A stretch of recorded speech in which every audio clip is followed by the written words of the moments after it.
মধ্যপ্রাচ্যে যখন আবারও যুদ্ধের শঙ্কা ঘনিয়ে এসেছে তখন সক্রিয় হতে শুরু করেছে বৈশ্বিক শক্তিগুলো। ইরান ও ইসরায়েলের মধ্যে সাম্প্রতিক উত্তেজনা, যুক্তরাষ্ট্রের কঠোর অবস্থান এবং আঞ্চলিক অস্থিরতার প্রেক্ষাপটে এবার সরাসরি কূটনৈতিক উদ্যোগ নিল রাশিয়া। একই দিনে ইরান ও ইসরায়েল দুই প্রতিদ্বন্দ্বী রাষ্ট্রের শীর্ষ নেতার সঙ্গে ফোনে কথা বললেন প্রেসিডেন্ট ভ্লাদিমির পুতিন।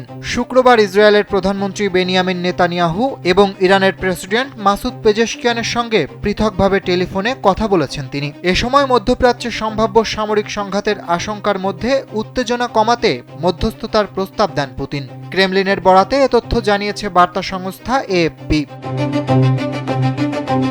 ইরান জুড়ে সরকার বিরোধী আন্দোলনের প্রেক্ষাপটে যুক্তরাষ্ট্র দেশটির বিরুদ্ধে সামরিক পদক্ষেপের হুমকি দিচ্ছে। ইরান দীর্ঘদিন ধরেই অভিযোগ করে আসছে যুক্তরাষ্ট্র ও ইসরায়েল দেশটির অভ্যন্তরীণ অস্থিরতা উস্কে দিয়ে ইসলামী প্রজাতন্ত্রের জাতীয় ঐক্য দুর্বল করার চেষ্টা করছে। এর আগে জুন মাসে ইরান ও ইসরায়েল সরাসরি সংঘাতের দ্বারপ্রান্তে পৌঁছে যায়। সে সময় ইসরায়েল প্রথমবারের মতো ইরানের সামরিক ও পারমাণবিক স্থাপনায় হামলা চালায়। ওই অভিযানে যুক্তরাষ্ট্রও সংক্ষিপ্ত সময়ের জন্য যুক্ত হয় এবং ইরানের 3টি বড় পারমাণবিক স্থাপনায় আঘাত হানে।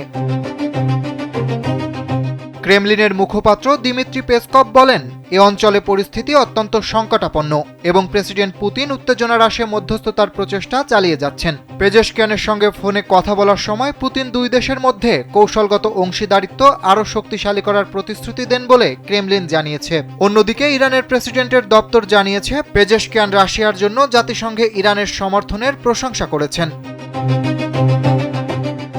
ইরান রাশিয়ার একটি গুরুত্বপূর্ণ কৌশলগত মিত্র, ফলে এমন কোনো সংঘাত যা তেহরানের বর্তমান প্রো মস্কো নেতৃত্বকে দুর্বল করতে পারে সে বিষয়ে রাশিয়া বিশেষভাবে সতর্ক। বিশ্লেষকদের মতে চলমান প্রতিবাদ শুরু হওয়ার পর এটি ইরানের পরিস্থিতি নিয়ে পুতিনের প্রথম প্রকাশ্য মন্তব্য এবং তেহরানের সঙ্গে মস্কোর প্রথম প্রকাশ্য কূটনৈতিক যোগাযোগ। অন্যদিকে ইসরায়েলের সঙ্গেও রাশিয়া সম্পর্ক বজায় রাখার চেষ্টা করছে।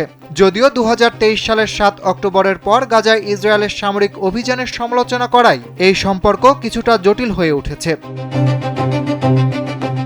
শুক্রবার নেতানিয়াহুর সঙ্গে ফোনে কথা বলার সময় ক্রেমলিন জানিয়েছে মধ্যস্থতার প্রচেষ্টা চালিয়ে যাওয়ার জন্য রাশিয়া প্রস্তুত, তবে এখন পর্যন্ত কোনো নির্দিষ্ট উদ্যোগের বিস্তারিত উল্লেখ করা হয়নি। এদিকে এক সিনিয়র সৌদি কর্মকর্তা এএফপিকে জানান, সৌদি আরব, কাতার এবং ওমান যুক্তরাষ্ট্রের প্রেসিডেন্ট ডোনাল্ড ট্রাম্পকে ইরানের উপর হামলা বন্ধ করতে কথাবার্তা বলার চেষ্টা করেছে, যাতে এ অঞ্চলে মারাত্মক প্রভাব এড়ানো যায়।